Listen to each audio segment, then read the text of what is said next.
Hey everyone, you are listening to Narayan Jha. In this podcast, I am going to talk about my book Reinvent Yourself, which is all about learning the fundamentals of living a happy life with nothing. Basically, in this book, I have talked about the finance, goals, achievements, motivation, failures, and a lot of cool things. If you haven't gone through my book Reinvent Yourself, the episode for this podcast is specially for you. So without wasting time, let's get started with the episode.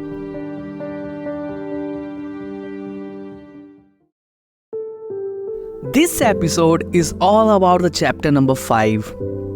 Its title is Art of Writing Your Own Future. In our human life, most of us are surrounded by the feelings of the past and future.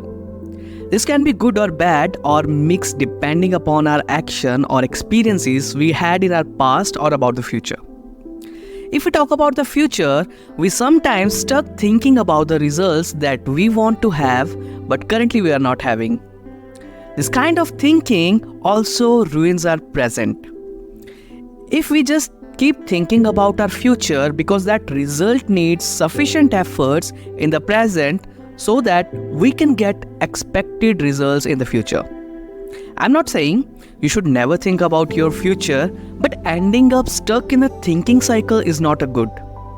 Instead of that, spend some time planning the future with calmness and the rest of the other time spent on its execution.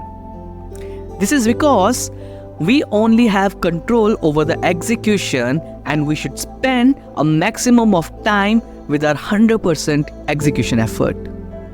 The execution efforts gives you the real feedback, which you might not be able to get while planning or thinking about the future phases. That's why this approach saves a lot of time and energy. The result of your action can bring some good motivation as well. On the other hand, this sometimes never applies to those who are having really great support from the luck. You might be laughing by reading this term because on the one side, I'm talking about the real execution facts and on the other hand, I'm adding luck. But that's really true. Your luck also plays a really great role in getting something back to you. You might have seen some people who don't really do less amount of effort, but they get more than they expected. Such results are the magic of our past actions that work on that scenario unwillingly or unknowingly. Just because we are not able to correlate that current situation with that result, most people would definitely call this thing a stroke of luck. You never get anything free. Whatever you generally do, you get results for it, which you might get early or might get with a delay, but you will definitely get someday. We can say that even luck doesn't work without effort. The fixed thing that is in our hands is living in the present and taking planning and efforts wisely, so that a good future can be created and good past too. Instead of just thinking about the future or past, believe in your current thinking and instinct and take action accordingly. A lot of people go to astrologers and palmists to know their future and modify it with some remedy. We can't say that astrology is terrible or it doesn't work. It's also one of the greatest sciences. But you must be aware that your efforts are the biggest tool that can change any kind of science as well. Just because we are lazy and don't have the courage to plan the things, bear the failures, and take actions on it, we look for a remedy from astrology. Those who know the art of writing their own future create histories.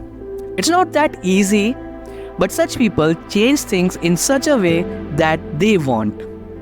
Instead of messing with the things in your brain, just write your past experience results somewhere, which will definitely work as a guide for you. And that whatever things you might be planning or thinking about your future, write it down somewhere. Don't let these things become a burden on you.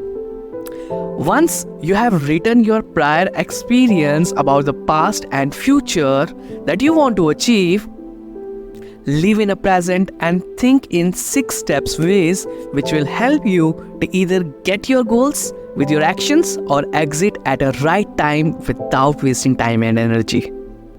Point number 1 is always have clarity about the goals that you want to achieve. Number 2, understand the risk behind achieving all those goals. Number 3, always have an exit or a leave plan when you think that plan or goal is not sufficient or it doesn't working for you. Plan number 4, planning the actions toward that result. Plan number 5, being consistent with your all of the efforts that you are doing. Plan 6, constantly monitoring the results. Whatever you are doing, just monitor everything. These 6 steps can help anyone to start writing the future journey. These are very much simple, right? While performing all these steps, there is going to have a lot of ups and downs, which will teach you real life lessons.